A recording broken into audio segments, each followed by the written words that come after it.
इस वीडियो में मैं आपको कार्बन रजिस्टर की कलर कोडिंग के बारे में बताऊंगा। यहाँ पर मेरे पास एक कार्बन रजिस्टर है जिसमें कि 4 बैंड बने हुए हैं। इन बैंड में हर एक बैंड में अलग अलग कलर होता है और इस कलर का क्या मतलब है और इन कलर की सहायता से हम लोग कार्बन रजिस्टर की वैल्यू का पता कैसे करते हैं, आइए देखते हैं। तो सबसे पहले यहाँ पर जो बैंड पर कलर होता है उसकी एक पर्टिकुलर वैल्यू होती है। यहाँ पर जैसे 4 बैंड हैं ABCD, तो हर एक बैंड का अलग अलग कलर होगा। तो उस कलर को हम इस टेबल से मैच करते हैं।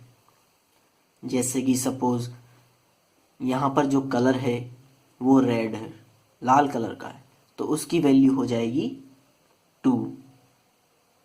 और अगर कोई और कलर है तो उसकी वैल्यू आप इसके सामने जो लिखा हुआ है डिजिट, उससे पता कर सकते हैं। अब यहाँ पर जो 3 बैंड होते हैं A, B और C, वो तीनों बैंड के जो कलर हैं वो आपके इस टेबल से मैच हो जाएंगे। लेकिन जो D वाला जो बैंड है वो थोड़ा डिफरेंट कलर का होता है। वो होता है टॉलरेंस बैंड। टॉलरेंस बैंड होता है तो वो गोल्ड होगा, सिल्वर होगा या कोई दूसरा कलर होगा। लेकिन जो नॉर्मली जो डी बैंड होता है वो गोल्ड या सिल्वर कलर का ही होता है। तो उसके लिए हो जाएगी, गोल्ड अगर है तो ±5% और सिल्वर अगर है तो ±10% टॉलरेंस उसका हो जाता है। तो हम लोग जब ABC का जो कलर है उससे ये डिजिट पता करते हैं तो ये ABC की वैल्यू है। उसके बाद डी की जो वैल्यू है वो इससे टेबल से पता कर लेते हैं तो इसकी वैल्यू भी पता चल जाती है। तो इस फॉर्मूले में हम लोग वैल्यू रखकर उस रेजिस्टेंस की वैल्यू निकाल सकते हैं। अब यहाँ पर जो मेरे पास रेजिस्टेंस है उसमें हम लोग देखते हैं कि जो पहला बैंड है वो है ऑरेंज कलर का। तो ऑरेंज कलर है तो ऑरेंज हम लोग पहले टेबल से मैच करते हैं। ये ऑरेंज यहाँ पर आप देख सकते हैं उसका है 3, तो जो पहला A = हो जाएगा मेरे पास 3। उसके बाद दूसरा जो कलर है इसमें वो भी है ऑरेंज, तो ऑरेंज का फिर 3, तो B = जो हो जाएगा वो भी 3 हो जाएगा। उसके बाद यहाँ पर मेरे पास तीसरा जो कलर है वो है ब्राउन कलर। तो ब्राउन के लिए हम लोग देखते हैं ब्लैक ब्राउन 1, तो C = होगा मेरे पास 1।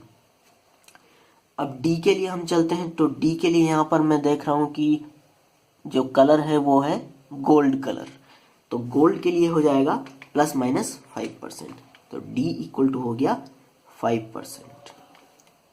अब इस फॉर्मूले में हम इन ABCD वैल्यू को रख देते हैं। तो R = रेजिस्टेंस = A का वैल्यू रखेंगे तो 3, B का वैल्यू रखेंगे तो फिर 33 इंटू 10⁻⁶, C का वैल्यू 1 है तो 10⁻1 ±5%।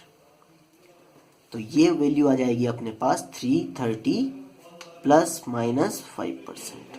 अब 5% का क्या मतलब होता है? तो इसका मतलब होता है कि जो 330 वैल्यू है वो आपकी जरूरी नहीं है कि एग्जैक्टली 330 ही आए, वो आपकी वेरी कर सकती है। 330 -5% भी हो सकती है, 330 +5% भी होती है। तो 330 -5% होगी तो वो हो जाएगा 313.5, और +5% होगी तो वो हो जाएगा 346.5। तो आपकी जो वैल्यू आप मेजर करेंगे वो 313.5 और 346.5 के बीच में ही आपको मिलेगी, इसके बाहर नहीं जाएगी वो वैल्यू। ये होता है टॉलरेंस का मतलब। क्योंकि जो वैल्यू होती है रेजिस्टेंस की वो ओम के नियम के अनुसार टेम्परेचर पे डिपेंड करती है। तो टेम्परेचर बदलता रहता है तो उससे इसकी वैल्यू भी बदलती रहती है। अब बात करते हैं इस टेबल की। इस टेबल को हम साथ में लेके तो नहीं चल सकते। जैसे कि कहीं भी आपको पता करने के लिए बोल दिया कि कलर का ये रेजिस्टेंस का कलर कोडिंग के बारे में पता कीजिए, इस रेजिस्टेंस की वैल्यू को फाइंड कीजिए, तो आप ये टेबल याद करनी पड़ेगी आपको। तो उसके लिए एक बहुत आसान तरीका है, वो है कि B Roy of Great Britain had very good watch. इसमें जहाँ जहाँ पर मैंने अंडरलाइन किया हुआ है वो कलर के नाम हैं। जैसे बी है तो बी से ब्लैक, बी से brown, ROY red, orange, yellow. यहाँ पर ऑफ और हेड का कोई मतलब नहीं है, इनको आप नज़रअंदाज कर दीजिएगा। उसके बाद ग्रेट, ग्रेट यानी G, ग्रीन। उसके बाद ब्रिटेन यानी कि B यानी कि ब्लू, इनका जो पहला अक्षर है वो। उसके बाद हेड का कोई मतलब नहीं। वेरी यानी कि वॉयलेट, गुड यानी कि ग्रे G, वॉच यानी कि वाइट। तो यहाँ से 0 से 9 तक आपको सारे कलर के नाम आपको यहाँ से मिल जाएंगे और आप बड़ी आसानी से इसको याद कर सकते हैं। मैं आपको मल्टीमीटर से एक बार चेक करके बताता हूँ कि इसकी वैल्यू कितनी है। तो इसको हमने यहाँ पर सेट कर लिया है। उसके बाद इसकी जो लीड्स है उन लीड्स को हम इस रजिस्टर्स पर लगाएंगे। तो यहाँ पर आप देख रहे हैं कि इसकी वैल्यू है 325, जबकि इसकी वैल्यू होनी चाहिए थी 330।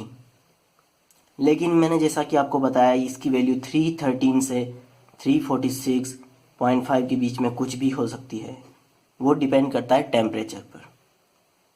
तो यहाँ पर 325 इसकी वैल्यू है, तो इन दोनों के बीच में है।